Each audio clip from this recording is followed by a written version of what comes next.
चलो, तो जैसा कि आप सब लोगों को पता है कि हम 4 लेक्चर ऑलरेडी ले चुके हैं लैंग्वेज पे। आज का आखिरी लेक्चर है आज, और अपनी 10 से 20 स्लाइड ही बची हैं आज। ठीक है, तो आज आधे घंटे के अंदर अंदर ये टॉपिक अपना क्या हो जाएगा, खत्म हो जाएगा।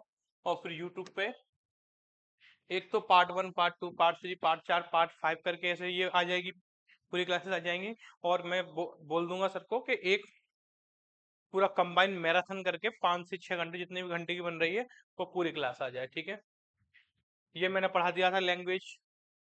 ठीक है, ये हो गया था, ये भी हो गया था। Bilingual, audiolingual, total response method हो गए थे, ये हो गया था, ये हो गया था।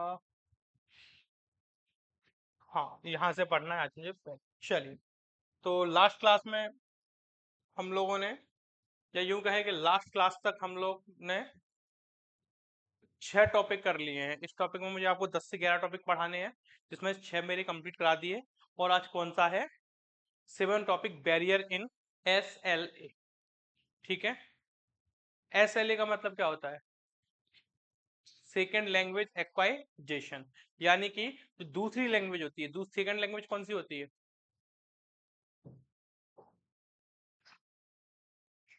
What is second language? Aanchal, what is second language?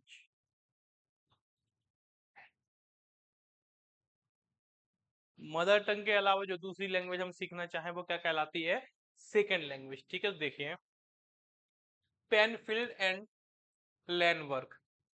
ठीक है, open that L2 is acquired between age of 2 to puberty।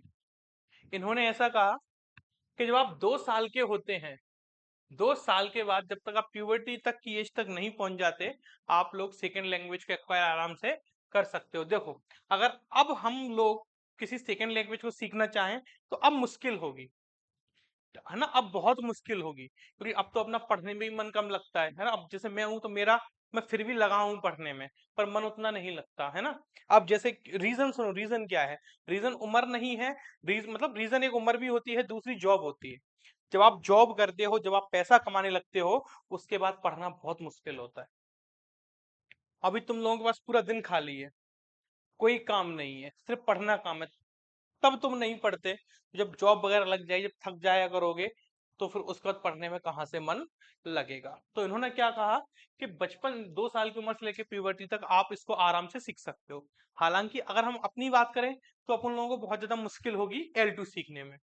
L2 मतलब सेकेंड लैंग्वेज, है ना, लैंग्वेज टू मतलब सेकेंड लैंग्वेज। ठीक है, चलो, it is generally acquired in an institutionalized manner, hence the learner comes in touch with for a few member of our। देखिए, चलिए, ये क्या कह रहा है कि जब भी आप सेकेंड लैंग्वेज सीखते हो इस उम्र में, तो वो आपको कहाँ सीखनी पड़ती है, किसी भी इंस्टीट्यूशन में, किसी भी कोचिंग में, किसी भी स्कूल में, जहां पे आप कुछ घंटों के लिए ही सही और लोगों के कांटेक्ट में आते हो, जो लोग उसी लैंग्वेज को क्या करते हैं, बोलते हैं। स्पोकन इंग्लिश की क्लास का मैं एग्जांपल दूं, तो जब आप स्पोकन क्लास को ज्वाइन करते हो, तो भले ही वो आपकी 1 या 2 आवर्स की क्लास होती है, उस 2 घंटे में आप किस में बात करते हो, इंग्लिश में बात करते हो, इंग्लिश को सुनते हो, है या ना।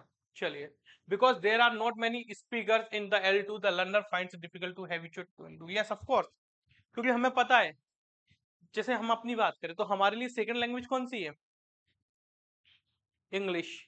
क्या तुम सब इंग्लिश बोलते हो? क्या तुम्हारे हॉस्टल वाले इंग्लिश बोलते हैं? क्या तुम्हारे घर वाले इंग्लिश बोलते हैं? यानी कि ये हमारे लिए बहुत मुश्किल है कि हमें L2 के मेंबर्स मिले, L2 के स्पीकर्स मिले, हमें मिलते नहीं है। इसी वजह से हमें क्या करनी पड़ती है, कोई भी कोचिंग ज्वाइन करनी पड़ती है, जहां पे कुछ घंटों के लिए ही सही, 1-2 घंटे के लिए ही सही, पर L2 बोलने वाले हमें मेंबर मिल जाए। Rote method of learning makes the process all the more monotonous and outdated. और जो रोट मेथड था, चीजों को रटना, चीजों को रट के, स्ट्रक्चर को रट के इंग्लिश बोलना, ये क्या हो चुका है, आउटडेटेड हो चुका है। ठीक है, तो कैसे एक्वायर करते हैं, किन किन मैनर से एक्वायर करते हैं, ये सब मैंने बता दिया था। Who gave the theory of communicative competence, exam में 2 बार रिपीट हो चुका है, सेट में 2 बार है, नेट में भी आ चुका है। Dell Hymes. Who give the linguistic competence, linguistic competence किसने दिया? Noam Chomsky. चलिए, तो मैंने लास्ट क्लास में बताया था कि किस तरीके से हम एक्वायर कर सकते हैं नॉलेज को, और आज की क्लास में मैं बताऊंगा ऐसे बैरियर्स जो हमें सेकेंड लैंग्वेज एक्वाजिशन से रोकते हैं, जैसे कि intelligence, aptitude, personality, motivation and attitude, learners preference, learner की belief, age of acquisition. Yes, age भी एक फैक्टर होता है, एज भी एक फैक्टर होता है ना। वो कहते हैं ना कि हर चीज अपनी अपनी उम्र पे अच्छी लगती है। जब हम बचपन में छोटे होते हैं तो किसी चीज को खरीदने के पैसे नहीं होते, आज हमारे पास पैसे हैं लेकिन उस चीज को खरीदने का मन नहीं होता। समझ रहे हो बात को? तो ऐसा होता है। चलिए देखते हैं, सबसे पहले देखते हैं एज। क्या एज एक बैरियर है? या ऑफ कोर्स एज एक बैरियर है। It is believed that children are better at language acquisition than adults because their brain are still developing. देखिए, बच्चों का जो ब्रेन होता है वो डेवलप हो रहा होता है, और हम लोगों का ब्रेन क्या है, डेवलप हो चुका है। तुम लोग आज यूजीसी नेट की तैयारी कर रहे हो, मैं एक महीने बाद तुमसे बोल दूं यूजीसी नेट छोड़ के एमपीपीएससी की तैयारी करने लगो, कर पाओगे क्या? नहीं कर तो देखो, ऐसा कोई काम नहीं है जो इस दुनिया में हो नहीं सकता, चाहे आप बुढ़े हो जाओ। लेकिन मैं एक नॉर्मल परसेप्शन की बात कर रहा हूँ। मन ही नहीं होगा यार एमपीएससी, यार छोड़ो यार, अब कौन करे, जॉब वॉब पे देखते हैं। समझ गए बात को? ऐसा होता है, मतलब हम बच्चों का ब्रेन डेवलप हो रहा होता है, बड़ों का ब्रेन डेवलप हो चुका होता है। आज तुम अपने पापा से बोलो इंग्लिश सीखने को, या फिर उर्दू सीखने को, या फिर मलयालम सीखने को, तमिल सीखने को, वो सीखना पसंद करेंगे क्या? प्रेफरेंस देंगे ही नहीं। ठीक है, तो वही चीज होती है, एज एक मैटर करता है। LA become more difficult particularly after puberty. Selinger opinion that children acquire phonological system much faster than adult. ठीक है, और एक ऑथर वो थे सेलिंगर ओपिनियन, जिन्होंने ये कहा था कि जो बच्चे हैं वो फोनोलॉजिकल सिस्टम जल्दी समझ जाते हैं एडल्ट्स के मुकाबले। हाँ, कुल मिला के एज एक बैरियर है, अगर आपकी उम्र ज्यादा है तो आपको दिक्कत होगी सीखने में, है ना, नो डाउट। चलिए दूसरा, सेक्स। यस,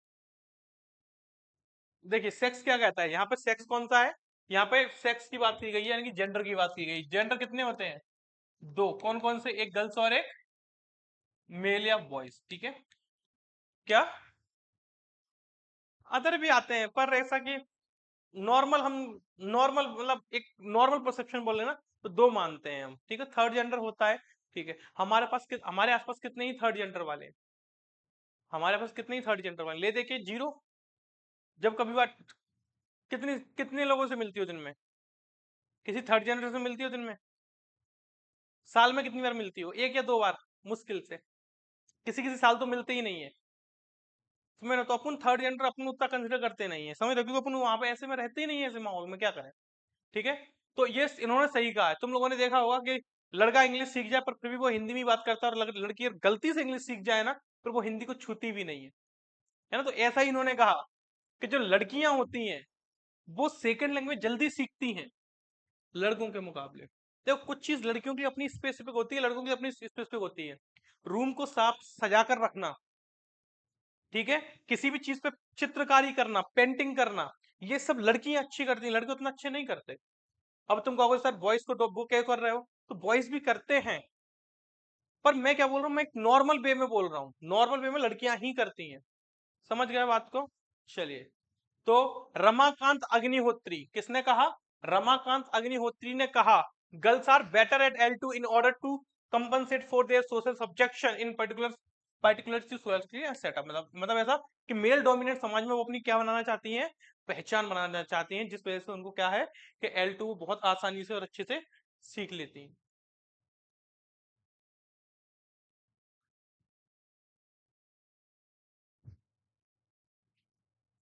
चलो एक सेकंड तो, चलो इसके बाद hence they are more proficient in acquiring the prestigious form of L2 over their stigmatized या vulgar form। यानी लड़कियां कुल मिला के सेक्स में हम ये बात कर रहे हैं कि मैं लड़कियों और लड़कों में कंपेयर करूं तो बॉयज कम देर में सीखते हैं, लड़कियां जल्दी सीख जाती हैं। ठीक है, इंटेलिजेंस की बात करूं तो definitely intelligence and SLA have direct correlation. कुछ लोग कहते हैं कि आपकी बुद्धि समझा मतलब आपकी बुद्धिमत्ता कितनी है, आपके सोचने की क्षमता कितनी है, इस पे भी क्या करता है, चीजें निर्भर करती हैं, है ना। तो थोड़ा सा मैं 1 सेकंड का मैं 1 मिनट का ब्रेक ले रहा हूँ, 1 सेकंड रुकना।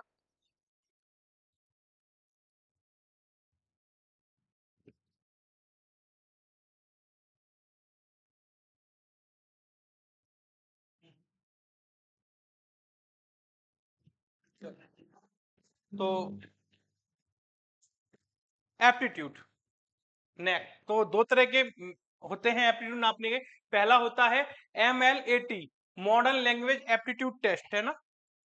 एप्टीट्यूड मतलब ऐसा कि हम एक मेजरमेंट देते हैं।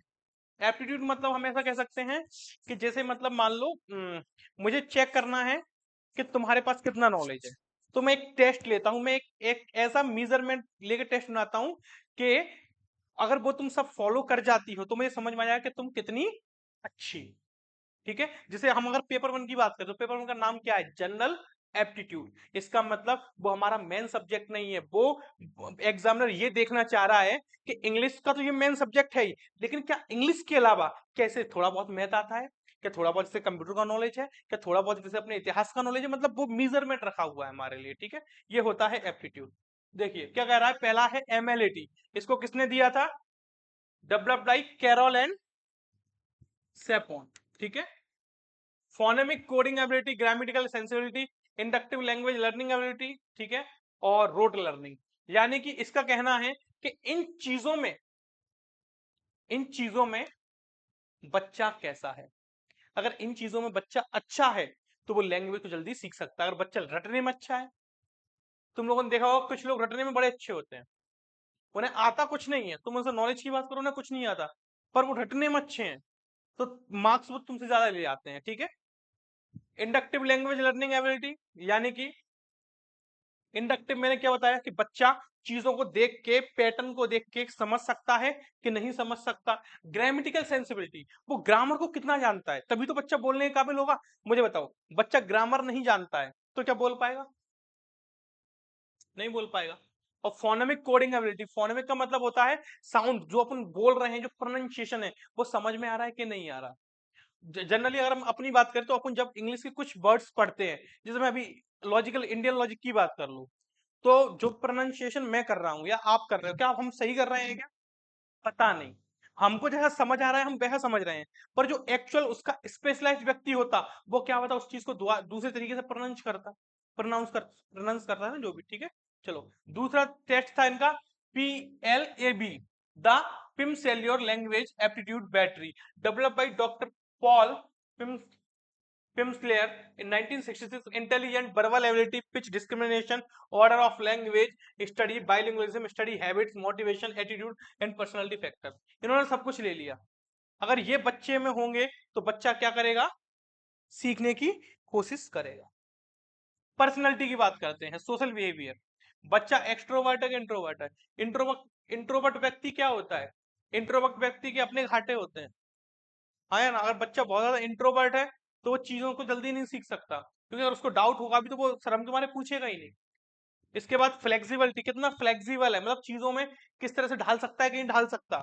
इंडिपेंडेंस, सेल्फ कॉन्फिडेंस है, कितना मेटिकुलस है, कंफर्ट विद एम्बिगुइटी है, सेल्फ, मतलब ये कुल मिला के उसकी पर्सनैलिटी, मतलब उसका एटीट्यूड कैसा है, इस पे भी लैंग्वेज क्या करती है, वो करती है। अगर उसका, अब मुझे बताओ, अगर बच्चे का एटीट्यूड ही निगेटिव है तो क्या सीखेगा, एटीट्यूड ही निगेटिव है तो सीखेगा, नहीं सीखेगा। एटीट्यूड कैसा है, पढ़ने का कितना मन है उसका, टीचर के लिए कितना डेडिकेटेड है, पढ़ने के लिए कितना डेडिकेटेड। मेट्रिकुलेशन सर्च करना पड़ेगा यार अपन को।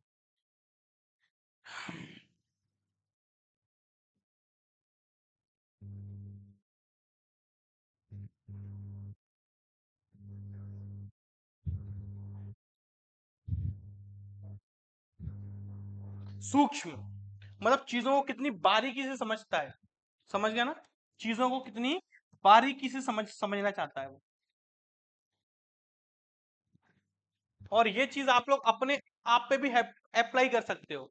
मैं अभी क्या बता रहा हूं, barriers in second learning acquisition, तुम इसको ऐसा मान लो, बैरियर्स इन या barriers in study of UGC net, तुम लोग अपने ऊपर ले लो। अगर तुम लोगों की पर्सनैलिटी अच्छी नहीं है, पर्सनैलिटी इन द मीन्स मतलब तुम्हारा मन ही नहीं होता पढ़ने का, तुम्हारा मन नहीं होता क्लास आने का, तुम्हारा मन नहीं होता घर पे पढ़ने का, तो कहाँ से पेपर निकलेगा? तुम्हें मोटिवेशन नहीं आ रहा है, तुम्हें पढ़ने की आदत नहीं है, तो पेपर निकलेगा क्या? उसी तरह अगर तुम्हें लैंग्वेज सीखने की आदत नहीं है, लैंग्वेज सीखने का वो नहीं है, मोटिवेशन नहीं, तो नहीं सीख पाओगे। चलो इसके बाद एटीट्यूड। आप पढ़ने के लिए कितने डेडिकेटेड हो, ठीक है? दूसरी लैंग्वेज सीखने के लिए कितने डेडिकेटेड हो, टीचर के लिए कितने डेडिकेटेड हो, towards the group that speaks the language, और वो माहौल, उसके लिए आप कितने डेडिकेटेड हो, ये आपका एटीट्यूड दिखाता है। अपन कहते हैं ना, पूत के पांव पालने में दिख जाते हैं। क्यों बोलते हैं ऐसा?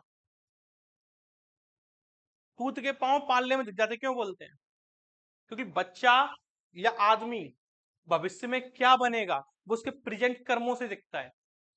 अगर बच्चा बचपन से ही चोरी चकारी कर रहा है, तो वो क्या बनेगा? चोरी बनेगा।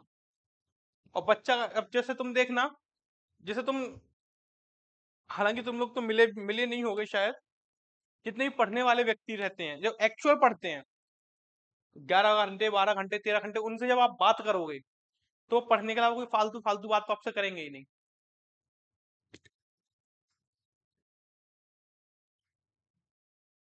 मोटिवेशन, मोटिवेशन बहुत जरूरी है। मोटिवेशन बहुत जरूरी है। अगर इंसान का मन नहीं है करने का, तो इंसान कर ही नहीं सकता। मन बहुत बड़ी चीज होती है ना, ये बात ध्यान रखना। मन बहुत बड़ी चीज होती है। लैंग्वेज सीखने में भी बता रहा हूँ, तुम्हारी जिंदगी में भी बता रहा हूँ। मन बहुत बड़ी चीज, किसी भी काम को करने में। अगर आप सिलाई कर रहे हो, पेंटिंग कर रहे हो, गाना गा रहे हो, बजा रहे हो, कुछ भी, वाट एवर यू आर डूइंग, मन बहुत बड़ी चीज होती है। तुम्हारा मन नहीं है, तो तुम भले कितना ही करते रहो, रिजल्ट तुमको अच्छा मिलेगा ही नहीं। और मन होगा, तो अगर तुम कम भी करोगे, तब भी तुम्हें क्या मिलेगा? रिजल्ट मिलेगा। कभी कभी हमें पढ़ना बहुत अच्छा लगता है, पता है क्यों? क्योंकि उस समय पढ़ने का मन कर रहा होता है। पर कभी कभी पढ़ना बड़ा बेकार लगता है, क्यों? उस दिन मन नहीं कर रहा होता, पर तुम मजबूरी में लेके बैठे होते हो किताब। चलो, 8 इंपॉर्टेंट प्रोजेक्ट इन ईएलटी आया है।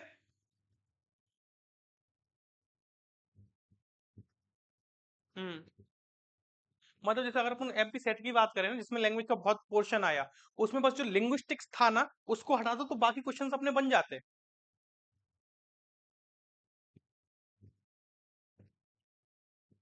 देखो अब ऐसा कि, अब देखो, अगर एग्जाम पैटर्न वही फॉलो करता है, तो फिर नोट्स को चेंज करने पड़ेंगे। पर अब वो कर ही नहीं रहा, तो फिर अपन मतलब ही नहीं है करने से ना, एक दो पेपर पे तो फिर वो नहीं कर सकते अपन। ईएलटी की बात करें, ईएलटी का मतलब होता है, सबसे पहले तो पता है, एग्जाम में इसका फुल फॉर्म ही पूछ लेते हैं, इंग्लिश लैंग्वेज टीचिंग। इसका क्या है full form? English language teaching. हाँ, फुल फॉर्म है। और मैं अभी एमपीपीएससी के नोट्स पे काम कर रहा हूँ, तो मैंने इंडियन के नोट्स बना लिए हैं पूरे, 100 150 पीपीटी उसमें बन गई है इंडियन में। एमपीपीएससी की मैं 100 150 बना लिए हैं, और अमेरिकन में बना लिए हैं मैंने 100 के समथिंग। और लैंग्वेज पे बना रहा हूँ, तो लैंग्वेज पे भी कम से कम 100 प्लस तो पीपीटी निकल ही रही है। मतलब एमपीपीएससी जो कि बहुत छोटा है, तब अपना जो सिलेबस बहुत बड़ा है, उसका छोटा है, उसका स्पेसिफिक है। पर फिर भी उस पर, क्योंकि वो तो मैं बहुत डिटेल में जा रहा हूँ, है ना। और अभी कल मैंने इंडियन के बना रहा हूँ, तो 325 स्लाइड के समथिंग ये हो गई। और वो 20 ऑथर वो निकले हैं, है ना। तो उनमें से क्या, कुछ ऑथर अपने ऑलरेडी कवर थे, उनको हटा दिया है, तो न्यू न्यू ऑथर 20 ऑथर और निकले, मतलब 10 50 50 60 पीपीटी और हो जाएंगी आराम से।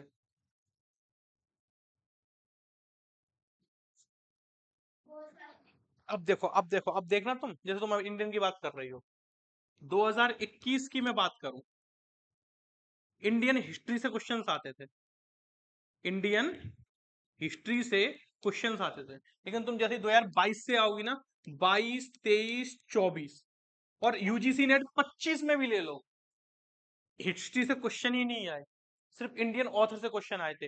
लेकिन सेट में क्या हो गया, उसने हिस्ट्री फिर दे दी। हाँ, एक दो ही आ रहे हैं, पर पहले दर किस में मेजर पोर्शन आता था। अगर इंडियन से अगर 10 क्वेश्चन आ रहे हैं, तो 5 क्वेश्चन ऑथर से और 5 उससे हिस्ट्री से आते थे। पर अब बीच में ये ट्रेंड ही बंद हो गया। पहले शेक्सपियर से क्वेश्चन आते ही थे, अब नहीं आ रहे। और फिर ट्रेंड का किसी को कुछ पता नहीं होता, मैं सही बताऊं, ईमानदारी को बताऊं, ट्रेंड का किसी को कुछ नहीं पता होता कि कौन सा ट्रेंड कब फॉलो हो रहा है। इसीलिए कहते हैं कि आप अपनी तैयारी पूरी करके चलो। और मैं बार बार बोल चुका हूं कि एग्जामिनर आपसे बोल ही नहीं रहा है कि आप 100 में से 100 क्वेश्चन सही करो, ऐसा वो बोलता ही नहीं है।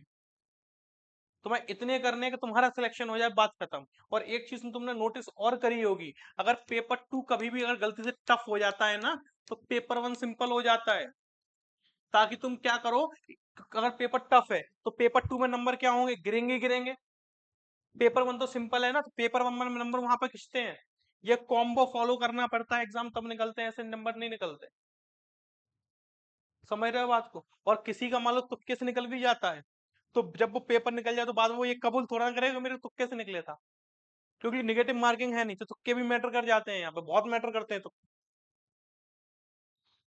चलो, बेसिक इंग्लिश प्रोजेक्ट। सबसे पहला प्रोजेक्ट कौन सा है? Basic English project, introduced by linguistic and philosopher Charles Kay Ogden स्टार। कौन सी बुक में? Basic English, a general introduction with rules and grammar, 1930। ये हाँ,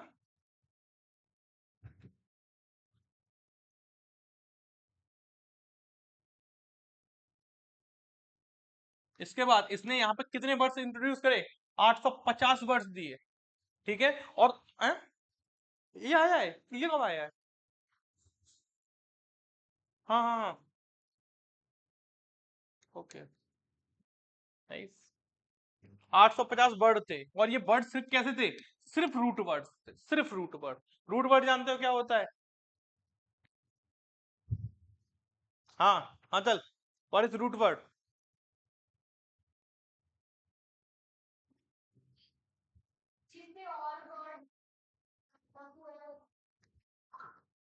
एक्चुअल में वर्ड वर्ड एक ही होता है, रूट वर्ड। वर्ड एक ही होता है, कौन सा?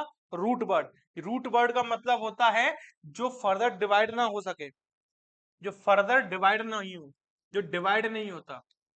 अब क्या करते हैं हम, रूट वर्ड के पहले कुछ शब्द जोड़ दिए, रूट वर्ड के बाद कुछ शब्द जोड़ दिए। रूट वर्ड के पहले जो शब्द जोड़े उसको बोलते हैं हम प्रीफिक्स। क्या बोलते हैं? प्रीफिक्स। और उसके बाद जोड़े उसे हम क्या बोलते हैं? सफिक्स। फॉर एन एग्जाम्पल में बात करूं तो ऑनेस्ट, ऑनेस्ट रूट वर्ड है, क्योंकि आप इसको डिवाइड नहीं कर सकते। अगर आप इसको डिवाइड कर ही नहीं सकते, बताओ क्या हो अलग निकालोगे क्या? मतलब उसका मीनिंग निकलना चाहिए अलग करने के बाद, तो अलग होगा वो। अब मैंने ऑनेस्ट में अगर मैंने डिस जोड़ दिया, ये कौन सा मीनिंग हो गया? डिसऑनेस्ट। मीनिंग बना के नहीं बना? और अगर मैंने ऑनेस्टी बाई जोड़ दिया तो ये क्या हो गया? ऑनेस्टी, ईमानदारी। समझ गए? ये होता है रूट वर्ड। तो 850 रूट वर्ड दिए थे इन्होंने। इसके बाद बेसिक का फुल फॉर्म ध्यान रखो, बेसिक का फुल फॉर्म भी पीवाई क्यू है। बैक्रोनिम ऑफ ब्रिटिश अमेरिकन साइंटिस्ट, ये रहा फुल फॉर्म इसका, ब्रिटिश अमेरिकन साइंस इंटेलिजेंट। हाँ, ब्रिटिश से इंग्लिश में। और जॉर्ज प्रोपांडे, किसने कहा था? जॉर्ज ने, है ना? ऑरवेल ने। किसमें कहा था? 1984 में। हाँ, कब आई थी? 1985 है ना, मैं पढ़ा के आया हूँ, है ना, अभी पढ़ा के आया था। कब आई थी? अभी पर जस्ट अभी नॉन फिक्शन में पढ़ा के आया हूँ। 1949, बहुत बढ़िया। चलिए, तो ये क्या था? ये था बेसिक इंग्लिश प्रोजेक्ट। इसके बाद दूसरा project soon low, the new bolt report. Rashmina कहाँ है? It was a report on ELT in England and Wales, presented to the Board of Education in 1921 by the committee chaired by Sir Henry Newbolt. It argued that English was largely overlooked in English and Wales school curriculum and should be focused on. यानी कि Henry न्यूबोल्ट आए थे, उन्होंने एक committee बनाई English को लेके, वो उसके चेयरमैन थे, और उन्होंने उस पर यह बात कही कि इंग्लिश यानी कि इंग्लैंड में और वेल्स में, वेल्स जानते हो क्या है? इंग्लैंड के बगल से ही देश लगा कौन सा? वेल्स। इनमें इंग्लिश की स्कूल, मतलब इंग्लिश में स्कूल्स की, सॉरी, स्कूल में इंग्लिश की बहुत जरूरत है, और इंग्लिश को किस में ऐड कर देना चाहिए? करिकुलम में ऐड कर देना चाहिए। The spare war five P Y Q है ये, देख लेना। बॉर फाइव पीवाई क्यू देखने को मिल जाएगा तुम्हें। बॉर फाइव की बात करूं तो it is called linguistic relativity hypothesis. It was developed by Sapir and expanded by Whorf. It argued that language is not merely a reproducing instrument for voicing ideas, but itself a shaper of idea, program and guide for the individual's meaningful activity. In other words, language determines or shape our reality. मतलब इन्होंने क्या कहा था कि language ही वो चीज है जो हमारी रियलिटी को क्या करती है, शेप देती है, आकार देती है. It further adds that if word is not available in one's language, the perception of reality will be different as one of the yes. इसने कहा अगर मान लो जैसे कोई शब्द हमें बोलना है, हिंदी में मैं उसको बोल सकता हूँ, लेकिन इंग्लिश में वो शब्द का मतलब ही नहीं है, तो और मुझे बोलना इंग्लिश में ही है, तो मुझे बताओ, तो जो मैं बोलना चाह रहा हूँ जो रियलिटी, क्या वही रियलिटी होगी या दूसरी रियलिटी होगी? अरे भाई दूसरी होगी. अगर तुम सिर्फ अगर हेल्पिंग वर्ब को चेंज कर दो तो मतलब बदल जाता है. मैंने क्या बोला, राम इज गोइंग. मैं क्या बोलना चाह रहा हूँ, राम इज गोइंग, राम जा रहा है, वो देखो राम जा रहा है, वो देखो, यानी वो व्यक्ति सामने था, लेकिन गलती से मुझे इज बोलना नहीं आया और मैंने क्या बोल दिया, Ram was going.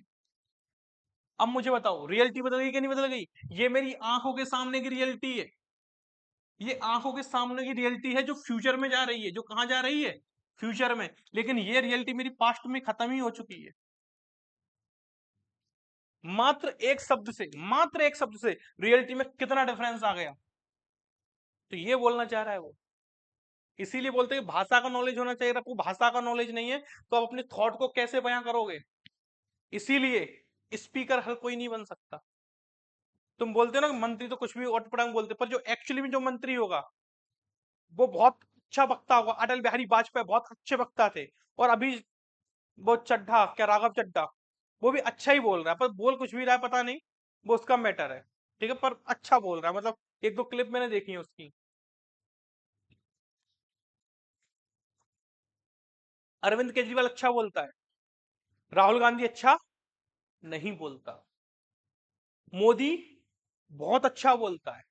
Modi sentence की स्टार्टिंग ही यहां से करता है कि सामने उसकी जो ऑडियंस बैठी है वो मोदी को क्या कर जाए, कनेक्ट कर जाए. अगर सामने मान लो पंजाबी बैठे तो पता क्या बोलते हैं, शुरुआती फिर जय श्री राम नहीं बोलता, वो बोलता है वाहेगुरु जी फतेह, वाहेगुरु दा खालसा. पंजाबी, मेरा बहुत ही पुराना रिश्ता है पंजाबियों के साथ. मेरी माँ पंजाबियों के घर ही पैदा हुई थी और मैं भी उनके घर ही रहा था, बचपन से मुझे पंजाबियों ने पाला है. हकीकत में भले ही ना हुआ हो, पर क्यों बोला, क्योंकि कनेक्ट कर. समझ, मतलब वक्ता हर कोई अच्छा नहीं हो सकता, वक्ता बहुत पावरफुल चीज है. इसलिए तो बोलते हैं कि जब आप बड़े हो जाते हो, इसलिए बोलते हैं जब आप बड़े हो जाओ ना, तब सोच समझ के मुंह खोलना चाहिए. आजकल तो खैर वो रहा नहीं है. आजकल तुम लोग ट्रेंड में देख रहे हो, कुछ भी लोग मुंह उसको जानते हो ना, बड़ा पावर को, यू नो चंद्रिका दीक्षित, अभी वो क्या बोल रही थी एक्टिंग करके, ज्यादा बड़ी बात नहीं कहूंगी, अगर मुझे अपने बच्चे को पालने के लिए किसी के साथ सोना पड़े तो मैं सो जाऊंगी. समझ रहे हो ना, मतलब जनरेशन, तुम आज की जनरेशन देखो, वो एल जनरेशन लिटरली है, वो मुंह कुछ भी उठा के बोलती है. और मैं सच बता रहा हूं, अगर ये जनरेशन होती अंग्रेजों के टाइम पे तो ससुरे देश आजाद करा ही नहीं पाते. मैं सच्ची बता रहा हूँ. भगत सिंह 23 साल की उम्र में फांसी पे चढ़ गया, बताओ. इसके साथ के जितने भी थे इसी लगभग इसी एज के थे. क्या अपन लोग तो जब लड़ाई हो जाए ना, सामने दो लोग लड़ रहे हो, अपन तो बस वीडियो बनाते हैं, बोलते भी नहीं है. और ये लोग तो उस समय लोहा ले गए थे. मतलब सोचो, मतलब जनरेशन जनरेशन की बात बता रहा हूं मैं. इसलिए तो कहते हैं कि समाज में मर्द बनना बंद हो गए हैं. आदमी तो पैदा हो रहे हैं, मर्द पैदा नहीं हो रहे. और ये बात फैक्ट बता रहा हूं मैं.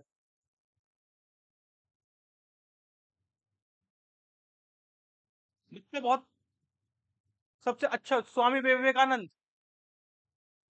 वक्ता, मतलब जिस समय इंडिया की कोई इज्जत नहीं थी और जिस समय गीता सबसे नीचे रखी गई थी अमेरिकन कॉन्फ्रेंस पे, उस समय वो टांग ठोक के बोल के आए थे.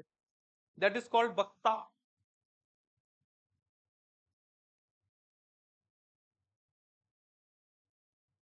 चलो, बार अब जो वॉर्फ थे ना, Whorf hypothesis, linguistic determinist, language determines या governs affect non linguistic cognitive process and behaviour.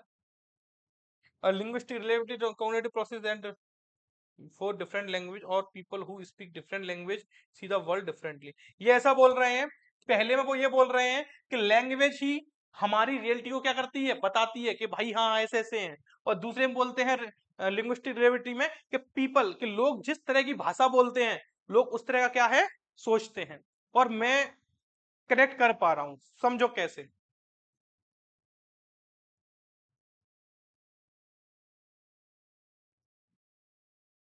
आज के जो बच्चे हैं छोटे, वो किसके गाने सुनते हैं? मासूम शर्मा के, अमित सोनी, रोहतकिया, ये गुंडे वाले गाने बनाते हैं कि भाई तेरा गुंडा से, या चंबल में डाल, मतलब ऐसे गाने। तुम लोग देखना, इन लोगों को, ये लोग नशे में ही रहते हैं। इन लोगों को ऐसा लगता है कि मुझसे कोई जीत ही नहीं सकता, मुझसे कोई चैट ही नहीं सकता, जबकि रियलिटी कुछ और है। गवर्नमेंट प्रोफेसर की बात करता हूँ, अच्छा मैं अपनी बात कर लो, मैं प्राइवेट प्रोफेसर हूँ, अभी गवर्नमेंट बना नहीं हूँ। मैं कितना फोकस करता हूँ तुम लोगों पे, पढ़ाने पे, करता हूँ ना, एफर्ट्स मारता हूँ अपनी तरफ से, मारता हूँ ना। अगर मैं गवर्नमेंट होता तो करता क्या? तुम्हें पढ़ना हो तो पढ़ो, नहीं पढ़ना हो तो बाहर में जाओ। क्यों? क्योंकि रियलिटी चेंज हो गई। गवर्नमेंट प्रोफेसर है ये अपनी दुनिया में, प्राइवेट प्रोफेसर अपनी दुनिया में, ये अपनी दुनिया में। और ये जो बाबू सोना वाले होते हैं ना, वो अपनी दुनिया में रहते हैं, उन्हें मतलब ही नहीं है किसी से। तो ये सब होता किससे है? लैंग्वेज बोलने से। आप लैंग्वेज जो बोलते हो, आप लैंग्वेज उससे बोलोगे जो, जिस तरह की लैंग्वेज आप बोल रहे हो ना, आप वो आप उस व्यक्ति से बोलोगे, वो व्यक्ति भी वही लैंग्वेज बोल रहा होगा। यानी कि आपके लिए कांटेक्ट कौन हुआ? वो हुआ। क्या बड़े बड़े लोगों में आप ऐसी बातें कर सकते हो क्या? ऐसी लैंग्वेज का इस्तेमाल कर सकते हो क्या? नहीं कर सकते। जैसे मान लो एक अमीर पार्टी, और वहां पे तुम पहुंच गए, कह रहे यहाँ वहां ये कर रहा है कि नहीं कर रहा, लोग क्या कहेंगे? ये तो गवार है। यानी कि उन लोगों ने अपनी क्या बता दी? समझ गए? चलो, ये PYQ of Whorf hypothesis, interaction hypothesis theory. This theory is chiefly linked to the second language acquisition, which states that development of language proficiency is promoted by the face-to-face interaction। चलिए, ये interaction hypothesis theory में ये क्या कह रहे हैं कि अगर आपको सेकंड लैंग्वेज वो सीखनी है, तो इसके लिए फेस टू फेस कम्युनिकेशन क्या है? बहुत जरूरी है। इसको दिया था माइकल लॉन्ग ने। चलिए, ये है ना। अब देखो, अब मैं इसमें बता दूं बैरियर क्या हो जाएगा इसमें। बैरियर सुन लो, बैरियर क्या है। जो लोग शर्मीले होते हैं, शाई नेचर के होते हैं, वो फेस टू फेस बात करना पसंद ही नहीं करते। तो क्या है उनके लिए? वो बैरियर। इसके बाद तुम लोगों ने देखा होगा, some peoples are good in chats. कुछ लोग चैट पे बहुत अच्छी बातें करते हैं, चैट पे बहुत अच्छा फ्लर्ट कर लेते हैं, लेकिन सामने आके उनकी फट जाती है। सीरियसली बता रहा हूं। और इनमें से एक एग्जांपल मैं भी हूं। अब नहीं, पर पहले था मैं।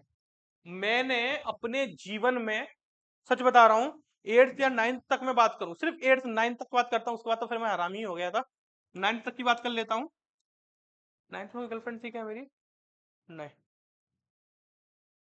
नहीं सॉरी, 8th में 12th, 4 साल बड़ी थी ना। हाँ, मैं जब मैं 8th में था ना, तो मैंने 12th क्लास की लड़की पटा के रखी थी। 6th में एक मैडम पटाई थी, मतलब ये पट गई थी, पर मतलब ये बायोलॉजी वाली थी। पर ऐसा कि, पर मेरा उस समय मतलब मैं अपने मन से, मेरे को वो लगता था, मतलब पहले मैं लड़कियों से बात करने में बड़ा डरता था, मतलब मेरे हाथ कपते थे। ये बात सच सच बता रहा हूँ, हाथ कपते थे। क्यों? रीजन सुनो, क्योंकि उस माहौल में मैं रहा ही नहीं था। ये तो मतलब हो गया। आप सोचो, जब मैं माहौल में नहीं रहा, जब मेरे पापा ने मेरे को इतना मारा, इतना बंद करके रखा, तब मैं ऐसा रहा। और बड़ा सोचो, और वो खुला छोड़ देते मेरे को, तो क्या करता मैं सिर्फ, मेरे को बहुत बंदिश लगाएंगे तो मेरे को बहुत, 6 बजे के बाद रात को मैं घर से बाहर नहीं निकल देते। 6 बजे घर के अंदर होना चाहिए। और अब मैं ऐसा हो गया, मैं खुद ही नहीं निकलता। मतलब है, मतलब ऐसा। तो मुझे उस समय लड़कियों से बात करने में लिटरली बहुत डर लगता था। पर अब तो कैसे, ऐसा कि अब मैं नॉर्मल बात कर लेता हूँ, है ना। लेकिन अगर मैं यही बात करूं आज के लड़कों की, आज के भले ही छोटा लड़का हो, वो लड़की से बात करने में डरता है क्या? बिल्कुल नहीं डरता। वो आराम से नॉर्मली कैजुअली बात करते हैं वो लोग। तो ये किसका तरीका है? तो मैं वही मैं कह रहा हूँ, फेस टू फेस कम्युनिकेशन करने में डर लगता है। जैसे मान लो यहाँ पे कलेक्टर आ जाए, तुम लोग कलेक्टर से बात कर पाओगे फेस टू फेस? क्यों? कर ही नहीं, मैं भी नहीं कर पाऊंगा। ठीक है, तो कभी कभी फेस टू फेस कम्युनिकेशन एक बैरियर भी बन जाता है। ठीक है, चलो बहुत बढ़िया, आगे चलते हैं। सम इंपोर्टेंट कंसेप्ट, कुछ इंपोर्टेंट कंसेप्ट। पहला है स्लेविक वर्स। और एक चीज और, एमपीपीएससी में बैच लूंगा, जैसे अगर लोग, अगर सिलेक्शन होता है तो मैं एमपीपीएससी का बैच लूंगा। तो उसमें मैं फिगर ऑफ स्पीच कराऊंगा एमपीपीएससी में। तो इंग्लिश वाले में, इंग्लिश वालों को, मतलब जो इंग्लिश में जो रहेगा, और उनको फिगर ऑफ स्पीच करनी हो, तो वो लोग उस बैच को ज्वाइन कर सकते हैं। मतलब ऐसा कि वो ज्वाइन कर सकते हैं। Syllabic word soon low. A poetic form having fixed number of syllables पर लाइन, द फोकस स्ट्रेस। देखिए ये कह रहे हैं कि जब भी आप पोइट्री करते हो, है ना, तो आपकी हर लाइन में क्या होते हैं, सिलेबल होते हैं। अरे जब से मैं आपको पढ़ा रहा हूं तब से हम यही तो पढ़ते आ रहे हैं। और अधिकतर पोइट्री किस फॉर्म में लिखी गई है, कौन से उसमें लिखी गई है, वर्ष में तो लिखी गई है। कौन सा मीटर, आयम्बिक पेंटामीटर। मैक्सिमम कौन किस में लिखी गई है, आयम्बिक पेंटामीटर में। कितने सिलेबल होते हैं इसमें, 5 मीटर होंगे, 5 मीटर होंगे, लेकिन 10 सिलेबल होंगे। 10 सिलेबल मतलब 10 वॉवल साउंड। तो सिलेबिक वर्ड्स का मतलब ही वही है।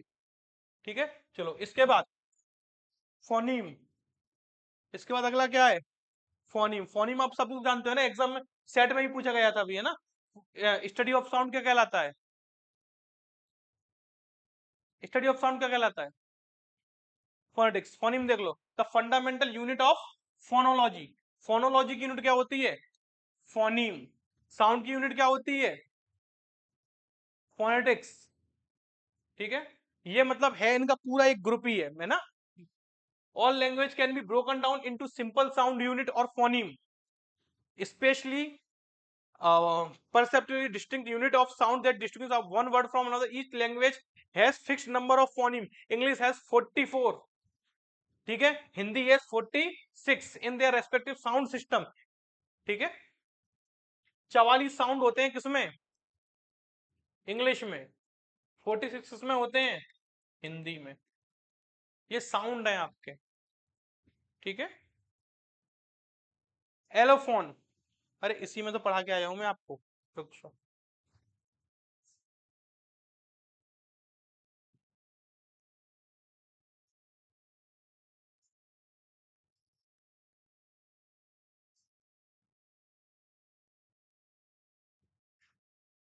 The study of speech sound is called phonetics. Phonology क्या होती है, the study of sound system. पूरे साउंड सिस्टम की स्टडी क्या कहलाती है, फोनोलॉजी। और उस साउंड की स्टडी क्या कहलाती है, फोनीम्स। और फोनोलॉजी की छोटी यूनिट कौन सी है, फोनीम। ये तीनों है एक ही उसके। ठीक है,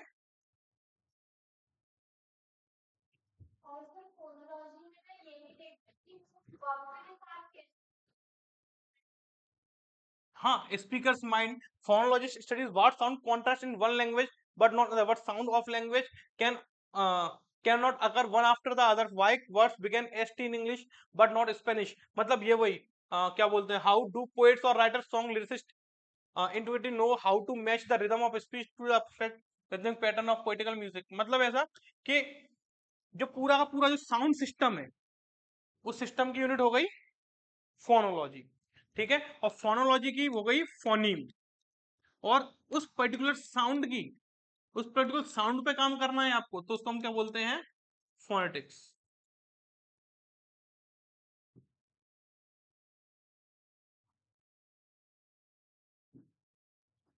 इसमें वक्त के साथ भी है ना, मतलब वक्त के साथ किस तरह का वो हुआ। ठीक है, ठीक।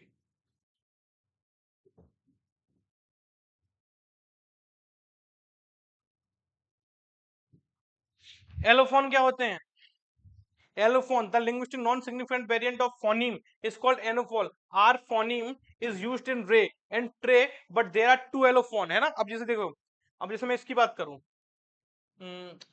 R phoneme is used in रे। एग्जाम मैं क्या बोल रहा हूं, रे। इसमें मैंने क्या बोला, रे। तो इसमें साउंड किसका निकल रहा है, आर का। तो आर क्या हुआ आपका, फोनीम। ठीक है, अब मैंने क्या बोला, मैंने बोला ट्रे। अब कितने साउंड हो गए, दो, एक टा और एक रा। ठीक है,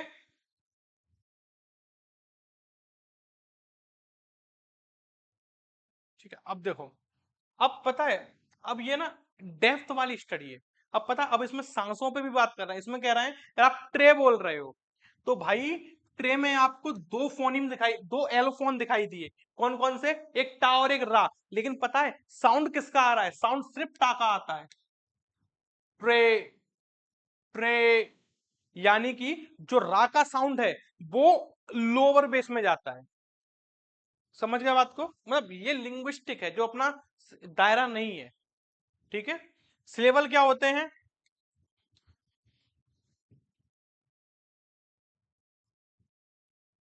पर नेट में कहाँ आए थे? सेट में आए थे ना,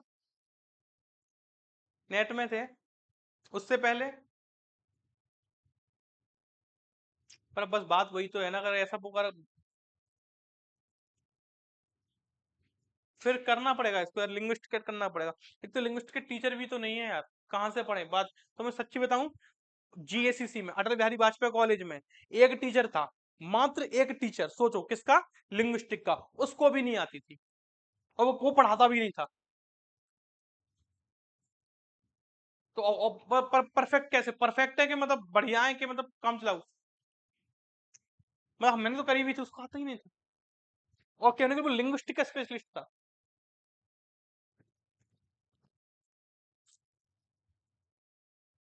अब ये चीज मेरे को भी उतनी मालूम नहीं है कि मतलब कौन सी सांस के साथ कम हो जाती है, कौन सा वोकल यूज हो रहा है, कौन सी पिच यूज हो रही है, मतलब ये मतलब फिर तो मतलब वो साउंड साउंड ही पढ़ते रहो।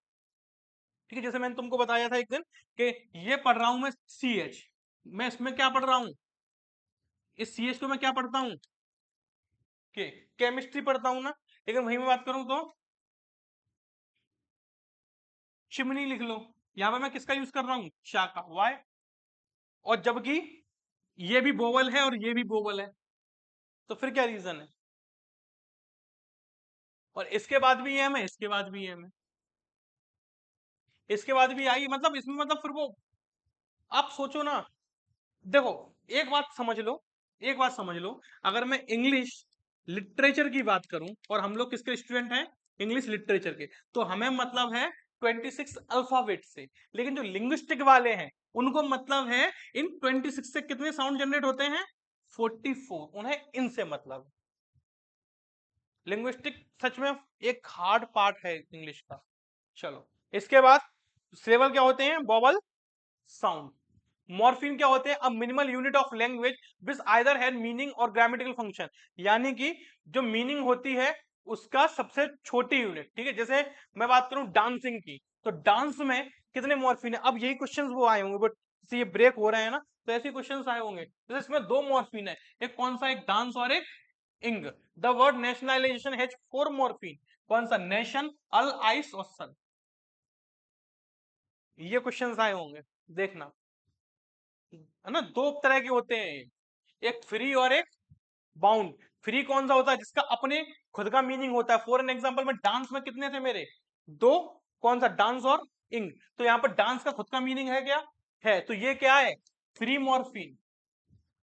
और इंग क्या है, वो हो जाएगा बाउंड, जिसको इसकी जरूरत पड़ेगी। समझ गए, मॉर्फिन समझ क्या हो गया, कि जो मीनिंग होती है, जो मीनिंग निकालते हैं अपन, उसकी मिनिमल यूनिट मॉर्फिन कहलाती है। और स्टडी ऑफ मीनिंग क्या कहलाता है,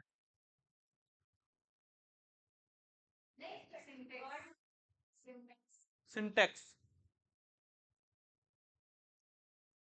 हैज द बट, हाँ, सिमेंटिक होता है मीनिंग का शायद, सिंटेक्स होता है वर्ड स्ट्रक्चर, सिंटेक्स होता है सब्जेक्ट वर्ग वर्ब एग्रीमेंट, सिमेंटिक्स मीनिंग का है, हाँ, सिमेंटिक्स मीनिंग का है। मॉर्फोलॉजी भी देख लेते लगे यहाँ तो, देख लो, सिंटेक्स ना, हम्म, हाँ, the scientific study of form and structure, है ना। चलो, फ्री मॉर्फिन की बात करूं मैं, तो जैसे मैंने ये दिखाए थे आपको, किसमें, नेशन, इसमें नेशन का अपना अलग मीनिंग निकलता है क्या, निकलता है, मतलब ये क्या हो गया, फ्री हो गए।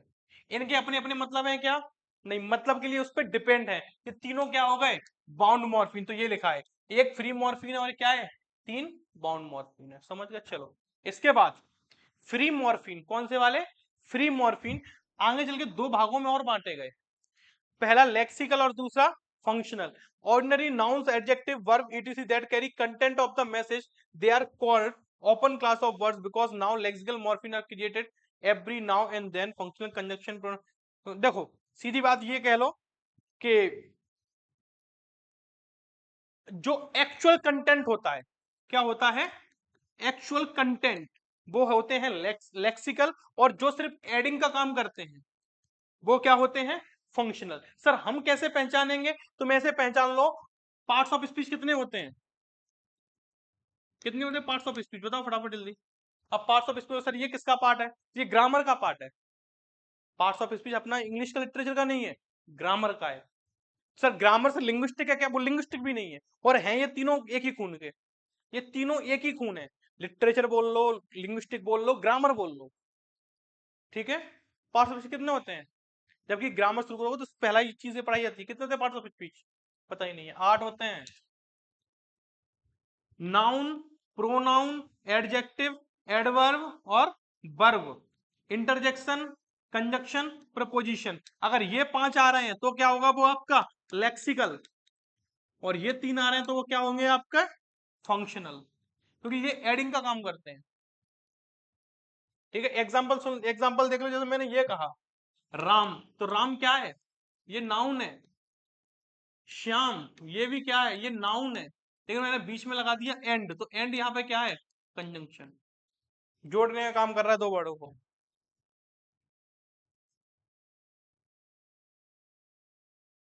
यार मैं सोच रहा था क्लास जल्दी खत्म हो जाएगी ये वाली।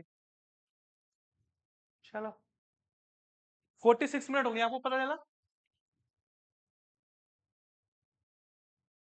चलो इसके बाद अफिक्स, प्रीफिक्स, अफिक्स है ना। Form bound morpheme are divided into two. और आगे चल के बाउंड मॉर्फिन भी कितने भागों में बांटे गए? 2 भागों में। एक होता है inflectional morpheme, and inflectional morpheme is a suffix. मतलब जो क्या है?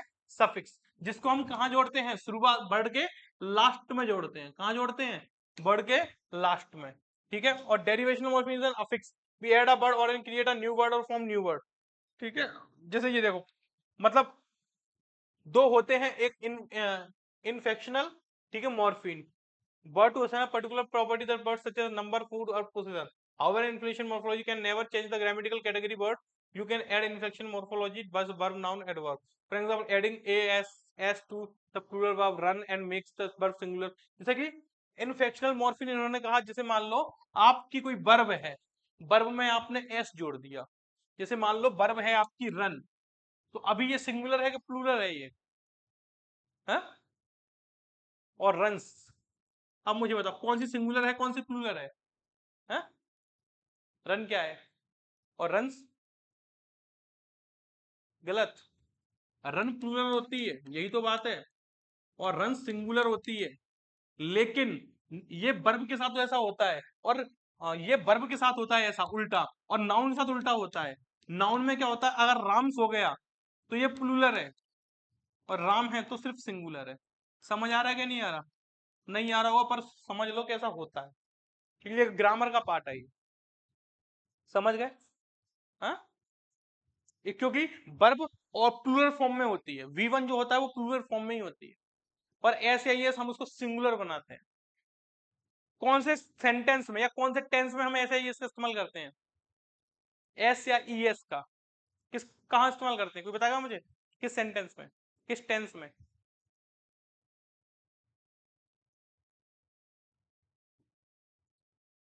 Present indefinite,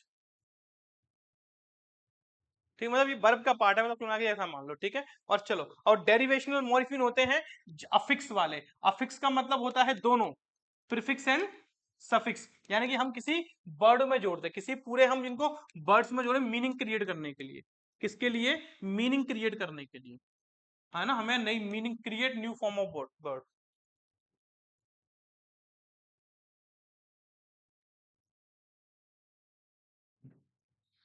zero derivation, another phenomena is zero derivation. Zero derivation क्या होता है? हमें ना तो जिसमें हम क्या ऐड करें, ना आइसक्रीम जिसमें ऐड होती है, ना ही क्या ऐड होता है, सॉरी आइसक्रीम बोल रहा हूं ना, नहीं नहीं नहीं, सम गलत गलत, एक चीज सुनो। अफिक्स हम पूरे को बोलते हैं, अब इसका मतलब ही होता है प्रीफिक्स और सफिक्स, ठीक है। तो ये कह रहा है जीरो डेरिवेशन का मतलब होता है जिसमें हम अफिक्स ही ऐड ना कर पाए। सर ऐसे कौन से होते हैं? जैसे आप ये देखो, आइसक्रीम, अगर आप आइसक्रीम पूरे एक शब्द है, अगर तुम दोनों को अलग भी कर दोगे तब भी आइस का अपना मतलब निकलता है, क्रीम का अपना मतलब निकलता है, यानी कि इनमें ना तो प्रीफिक्स ऐड किए हैं ना ही सफिक्स ऐड किए हैं। सर हम कैसे पहचाने? मैंने भी बताया था ना कि रूट वर्ड में कुछ अपन ऐड करते हैं, जैसे कि मान लो ये था, क्या था, मैं क्या बोलूं, होप बोलूं। होप क्या है? मेरा होप मेरा रूट वर्ड है, रूट वर्ड है, और अगर मैंने होप में लेस जोड़ दिया तो ये मेरा क्या होगा, होपलेस।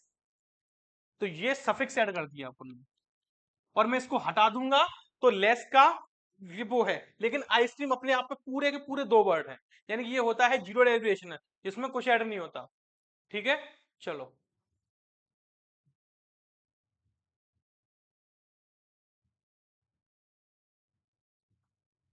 ठीक है, और ब्लेंडिंग और समझ लो, ये कंपाउंडिंग हो गई, जो मैंने अभी समझाया उसको मैं क्या बोलूंगा, कंपाउंडिंग। जीरो डेरिवेशनल ना, जीरो डेरिवेशनल भी दो तरह के होते हैं, एक कंपाउंडिंग और एक ब्लेंडिंग। समझ गए बात को? हर दो तरह के होते हैं, कितने तरह के, दो तरह के। कंपाउंडिंग का मतलब जो मैंने अभी अलग अलग वर्डों को जोड़ो, और ब्लेंडिंग का मतलब होता है दो शब्दों को, दो शब्दों को जोड़ के एक ही बनाना। और आजकल बड़ा ट्रेंड में चलता है ब्रंच, आजकल बड़ा ट्रेंड में चल रहा है ब्रंच। ये क्या होता है, ये बेवकूफ होते हैं ये लोग। लंच और ब्रेकफास्ट, मॉर्निंग में क्या करते हैं हम, ब्रेकफास्ट करते हैं, दिन में क्या करते हैं, लंच करते हैं, तो दोनों को मिला के ससुर ब्रंच देते हैं। मेरे कॉलेज वाले ब्रंच देते हैं, पता है क्यों, ताकि पैसा बच जाए। तुम मुझे बताओ, तुम 3 बजे क्या दे रहे हो, ब्रंच? कोई मतलब का है क्या 3 बजे ब्रंच? और ब्रंच में क्या दे दोगे? मैं ब्रंच का मतलब ऐसा होता है, न ज्यादा भारी न ज्यादा हल्का। ब्रेकफास्ट अपन कैसा खाना होता है, हल्का खाना होता है ब्रेकफास्ट, पोहा पोहा मतलब ये क्या हल्के खाने होते हैं। लंच हैवी खाना होता है, हम इसमें रोटी वगैरह खाते तो हैवी हो गया। ब्रंच में क्या करेंगे, ना ज्यादा हल्का ना ज्यादा भारी, तो इडली चिपका देते हैं हमको। ठीक है, तो फालतू ये काम है ये। पर ऐसा कि मतलब दो शब्दों को बना के हमने एक नया शब्द मतलब निकाल दिया। चलिए, डीप स्ट्रक्चर सरफेस स्ट्रक्चर में आपको ऑलरेडी समझा चुका हूँ। किसने दिया था answer deep structure surface structure? Exam में 10 बार पीवाईक्यू आ चुके हैं, ये तो 10-20 बार आया होगा। किसने दिया था? 10-20 बार पीवाईक्यू है, किसने दिया था? हाँ, नॉम चॉम्स्की। फर्नांड डिसूजा ने भी दिए थे क्या ये वर्ड? तो कुछ तो दिया था, वो तो मीनिंग होता है लैंग्वेज का। दो सिमिलर वर्ड दिए थे उन्होंने, क्या नाम थे उनके?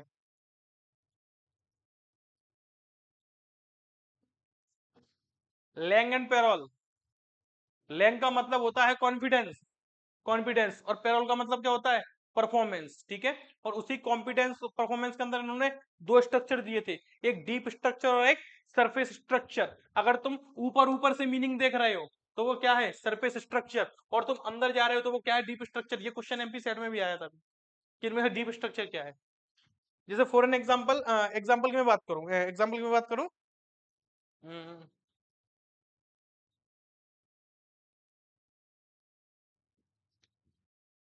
यू आर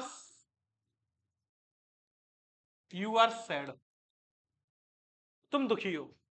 ऊपर से समझिए तुम कैसे हो, तुम दुखी हो। ठीक है, ये क्या हो गया, ये हो गया सरफेस स्ट्रक्चर, तुम दुखी हो। लेकिन अब मैं ये देखूं, तुम दुखी हो, क्यों दुखी हो, तुम कितना दुखी हो। दुख के भी अपने अपने लेवल होते हैं ना, कोई कम दुख होता है, 10,000 का घाटा हो तो कम दुख होगा, 20,000 का घाटा हो तो कम दुख होगा, गर्लफ्रेंड मर जाए तो ज्यादा दुख होगा, घर वाले मर जाए तो और ज्यादा दुख होगा, पड़ोसी मर जाए तो खुशी होगी, पर दिखाना क्या होगा, गम दुख में। तो इन चीजों पर फोकस करना, ये क्या कहलाता है, डीप स्ट्रक्चर। समझ गए बात को? Got it? चलो, इसके बाद कार्डिनल वोवेल्स भी देख लो। A set of reference vowel used by phonetician. क्या? अरे वो तो मैं ये बता रहा हूँ, कुछ इंपॉर्टेंट कंसेप्ट है ना ये, है ना, ये वो तो पूरे है ना, सरफेस लेवल में बात कर रहे हैं तो वो क्या है। चलो,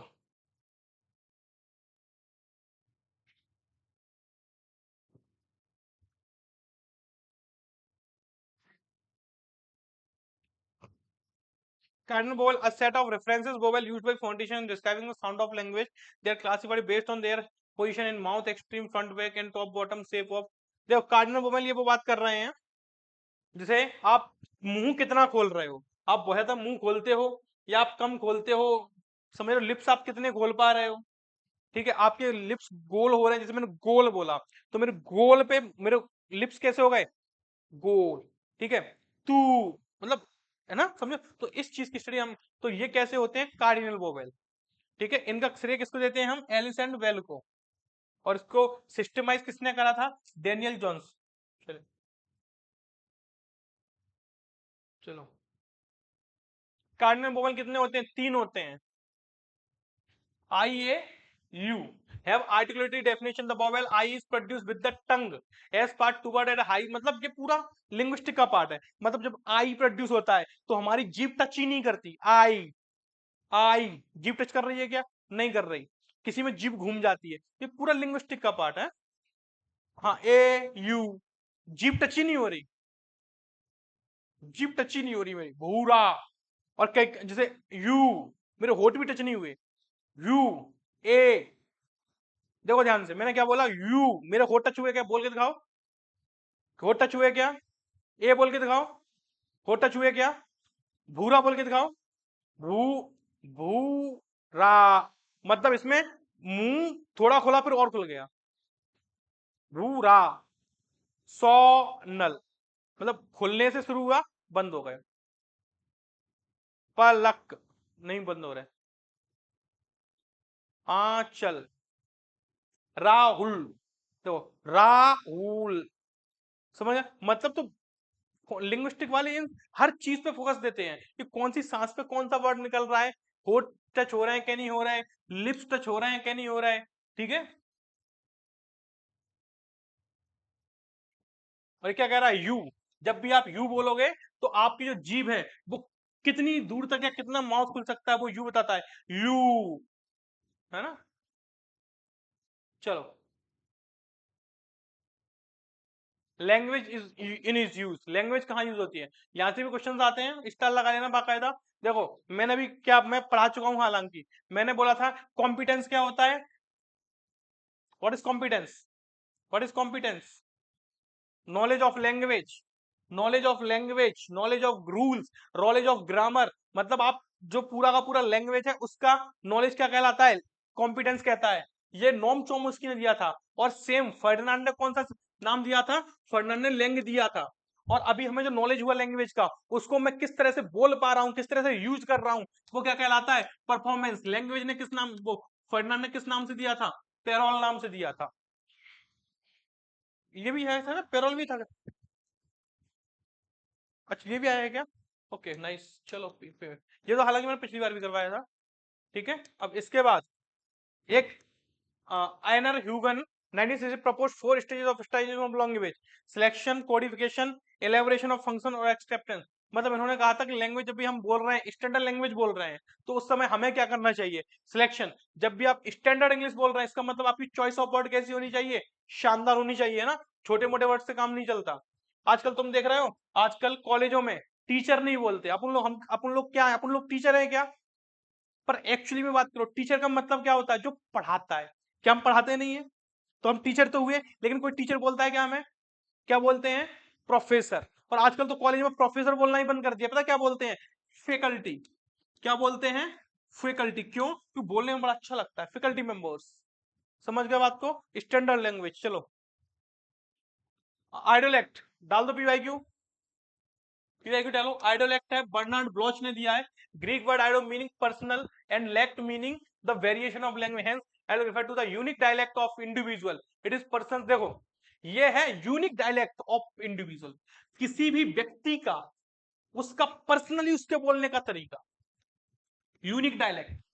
समझो बात को कैसा होता है। देखो, तुम लोगों ने देखा होगा, और अपन अपनी ही बात करें तो अपन अपन में से यूनिक कोई बोलता है क्या? अपन में से कोई नहीं बोलता। अपने बैच में कोई बोलता है क्या यूनिक? और जिसके बोलने से ही लगता हो कि मतलब ये तो मतलब अलग अलग से मतलब शब्दों का इस्तेमाल करता है, यूनिक डायलेक्ट। थोड़ा सा आंचल का लगता है, क्योंकि आंचल की टोन थोड़ी वैसी है ना, मतलब आंचल का थोड़ा है। तो मैं अपनी बात करूं, तुम्हारी बात करूं, तुम्हारी और अश्विना की बात करूं, है ना? अपन लोगों का तो नॉर्मल से डायलेक्ट है, आइडियोलेक्ट अपना तो कुछ है ही नहीं। ठीक है। जिस प्रज्ञा का भी है, प्रज्ञा कुछ शब्द ऐसे इस्तेमाल करती है जैसे हमने, ऐसा कुछ कर रहा है ना। फिर हाँ, प्रज्ञा के कुछ शब्द ऐसे हैं जो वो ऐसे इसमें इस्तेमाल करती है, मतलब किसी पर्टिकुलर व्यक्ति के अपने बोलने का उसकी स्टाइल। ठीक है, ध्यान रखना, मैं जगह का नहीं बोल रहा, जगह के हिसाब से मैं कैसा बोलता हूँ। जैसे मेरी लैंग्वेज, तू क्या कर रहा है, यहाँ रहा होगा, ना रहा, बताऊँ नहीं बताऊँ, तेरा मोटो रहा कहीं टोरो, बता माने होगा नहीं माने हो। ये मेरा, ये मेरा डायलेक्ट है, मेरी जगह का डायलेक्ट है ये। लेकिन क्या मैं ऐसा पर्सनली मैं बोल रहा हूँ क्या? ये मेरा तुम लोगों के सामने बोल रहा हूँ क्या मैं? नहीं।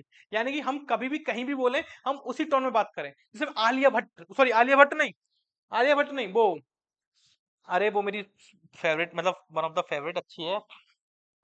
अरे च, चंकी कपूर की, चंकी अनन्या पांडे, नहीं, अनन्या पांडे नाम है ना। हाँ, अनन्या पांडे, उसकी बात सुनना तुम कभी।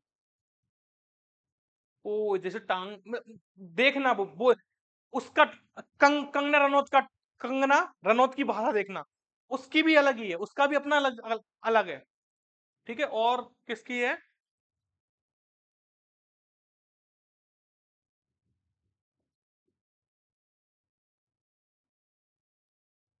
बहुत सच समझ के बोलता हूँ, मतलब ऐसा हमारे कॉलेज में एक रोशनी मैडम है, वो बोलती हैं, मतलब बहुत एकदम slow slow slow slow.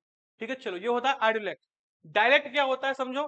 Dialect होता है variation language, a language can have multiple dialect without any change in the script, whether dialect is associated with the social class, it is known as social class. अब देखो, किसी जगह की भाषा, किसी जगह पर बोलने वाली वाली भाषा, जैसे बोली, इसको हम बोलते हैं बोली। डायलेक्ट क्या बोलते हैं? बोली। जैसे मैं खड़ी बोली बोलता हूँ, मेरी मेरे यहाँ का डायलेक्ट कौन सा है? खड़ी बोली। चौसर का कौन सा डायलेक्ट था? मिडल ईस्ट डायलेक्ट था, जिसका दूसरा नाम क्या था? लंदन डायलेक्ट भी था, है ना, उसकी जगह की भाषा। ठीक है, आंचल तुम्हारा कौन सा है? बघेली, बघेली है तुम्हारा। निमाड़ी। मालवी खड़ी अलग अलग है। मालवी इस इंदौर वाले क्षेत्र की है, और खड़ी बोली तो यूपी की है हमारी।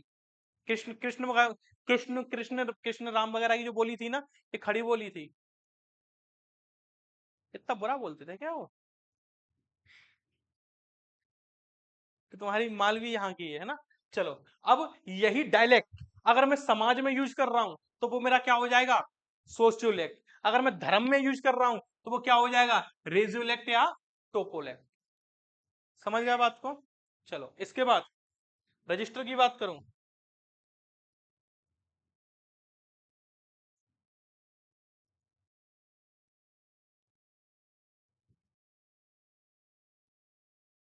क्लास खींच तो यार काफी लंबी खिंच गई यार, इतना नहीं, मैं सोचा था शायद आधे घंटे में खत्म हो जाएगी। हाँ, हाँ, अपन डेप्थ में आ रहे हैं, और ये 1 घंटे से ऊपर हो चुकी है ये क्लास। हाँ, 1 घंटा, हाँ, 1 घंटा 2 मिनट ऐसा। चलो, अब समझो, खत्म होते होते 1.25 घंटा हो जाएगा, ऊपर हो जाएगी। चलो, इसके बाद, हाँ, 4 स्लाइड इसमें बची हैं। तो रेजियोलेक्ट, जैसे अब धर्म की बात करें, जैसे धर्म की मैं बात करूं, तो रामदेव बाबा की बोली देखो, पतली पतली कैसी बोलता है रामदेव। और उससे अनिरुद्धाचार्य की बोली देखो कैसा बोलता है। लेकिन सबसे मस्त कौन बोलता है? प्रेमानंद महाराज को देखो, उनकी बोली कितनी शालीनता से बोलते हैं, यानी कि वो घर पे ही वैसे बोलते हैं, मतलब उनका वो डायलेक्ट है, और वो धर्म के साथ देखो, जब वो छोटे रहे होंगे, जब वो धर्म में नहीं होंगे, तब उनका डायलेक्ट कुछ और रहा होगा, लेकिन अगर आज वो धर्म में है, तो उनको इस तरीके से बोलना पड़ता। समझ गया बात को? चलिए, इसके बाद रजिस्टर देखिए। पीवाई क्यू, ये सारे पीवाई क्यू जितने भी यहाँ पे हेडिंग में लिखे हैं ना, सारे के सारे एग्जाम के पीवाई क्यू हैं। रजिस्टर की बात करूं, ये तो किसने दिया था? थॉमस बेटेटम रेड ने बोला था ये, the way speaker uses language differently